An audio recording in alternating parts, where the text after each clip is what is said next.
Cheque bounce के cases आज के समय में बहुत ही ज्यादा बढ़ते जा रहे हैं। तो बहुत से लोगों के मन में कंफ्यूजन रहता है कि क्या चेक बाउंस का केस अगर करते हैं तो जितना चेक में बैलेंस लिखा हुआ है उतना ही अमाउंट मिलेगा या उससे ज्यादा मिल सकता है। तो आज हम एक ऐसे जजमेंट की बात करने वाले हैं जिसमें आप लोगों के मन में जो ये डाउट है वो क्लियर हो जाएगा। तो ये वीडियो आप सभी लोगों के लिए बहुत ही ज्यादा यूजफुल होने वाली है। तो इस वीडियो को पूरा अंत तक देखना है, बिल्कुल भी स्किप नहीं करना है, तभी आप सभी लोगों को अच्छी जानकारी समझ में आएगी। दूसरा काम आप सभी लोगों को ये करना है कि अगर आप नए हैं, चैनल पहली बार आए हैं, तो ये वीडियो आप लोगों का ही है, आप लोग इसे सब्सक्राइब जरूर कर लें।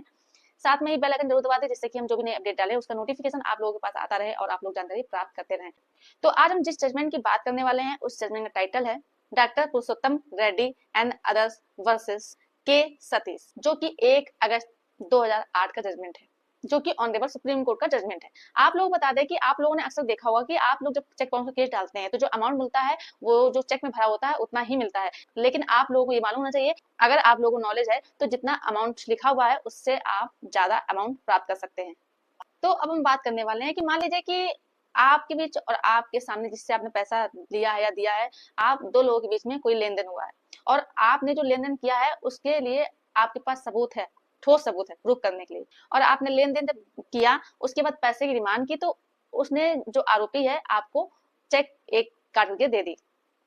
और जब आप उस चेक को लेकर के जाते हैं बैंक और वहां लगाते हैं तो उसके बाद आपको पता चलता है कि वो चेक जो है वो बाउंस हो गई है। उसके बाद आप लीगल नोटिस भिजवाते हैं, लेकिन उसका कोई भी रिप्लाई नहीं आता है और ना ही कोई अमाउंट आता है। उसके बाद आप क्या करते हैं कि चेक बाउंस का केस कर देते हैं। तो फिर इसके बाद होता यह है कि दोनों पक्षों के बीच में आर्गुमेंट होते हैं, सारी चीजें रखी जाती हैं सामने, फिर ऑर्डर के लिए लग जाती है फाइल। ऑर्डर पे लगने से पहले क्या है कि आप अपने वकील साहब से बोल करके कह दीजिए कि कोर्ट में जो पैसा चेक में लिखा है उससे ज्यादा दिलाने की बात क्या है। जब वो कोर्ट के सामने बात रखते हैं तो इसके बाद कोर्ट के पास ये पावर रहती है कि वो आपको जो अमाउंट है उससे ज्यादा पैसे दिला सकती है। आप उसमें बात रखिए कि मेरे साथ 1 या 2 साल से जब से केस चल रहा है तब से हेरासमेंट हो रहा है और साथ ही साथ मेरा खर्चा भी काफी ज्यादा हुआ है, तो इस वजह से मुझे अमाउंट से ज्यादा पैसा दिलाया जाए। तो आप इसके साथ साथ एक काम और कर सकते हैं कि रिकवरी का भी केस डाल सकते हैं। इसके आधार पर होगा ये कि जो भी पैसा है आपको मिल जाएगा और साथ ही साथ इंटरेस्ट भी मिलेगा। आई होप ये जानकारी आपको अच्छे समझ में आ गई होगी। अगर मेरे द्वारा दी गई जानकारी आपको अच्छे समझ में आ गई है तो वीडियो को लाइक कर दे, शेयर कर दीजिए और अभी भी चैनल को सब्सक्राइब नहीं किया है तो ये आप लोगों का ही चैनल है, आप लोग इसे सब्सक्राइब जरूर कर दें।